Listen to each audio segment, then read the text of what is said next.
Selamu alaikum o gjënderuar, a ka ndonjë hadith që i dërguari Allahut alayhi salatu wassalam ka thënë: "Më së shumti që friksohen për ummetin tim është fitnja e Kur'anit." Aleikum assalam wa rahmatullahi wa barakatuh. Nuk di që ka ndonjë hadith të saktë që pejgamberi sallallahu alaihi wasallam ka thënë kështu. Nuk di që ka hadith të saktë që pejgamberi sallallahu alaihi wasallam ka thënë kështu.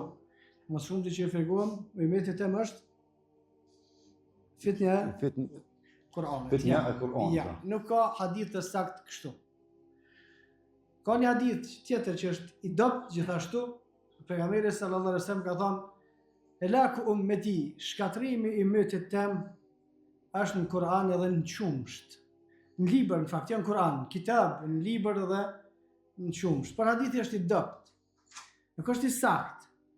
Komentatorët e hadithit, ata të cilët kanë menuar se është i saktë derisa së gjithë i leti i këtij hadithi, kur e kanë shpjeguar këtë hadith, kanë thonë kanë me shpjeguar Kur'anin sipas mendimeve të tyre, edhe kanë me tomli e kanë shpjeguar sikur begatit kësaj bote, të ngo mas begative të kësaj bote, sikur me thonë mas qumshtit, se atëherë qumshti u konë një pije shumë rëndësishme, e kanë milon namazet e tjera. Po edhe ky nuk është hadith, nuk ka thonë kështu pejgamberi sallallahu alaihi wasallam, Allahu a'lam.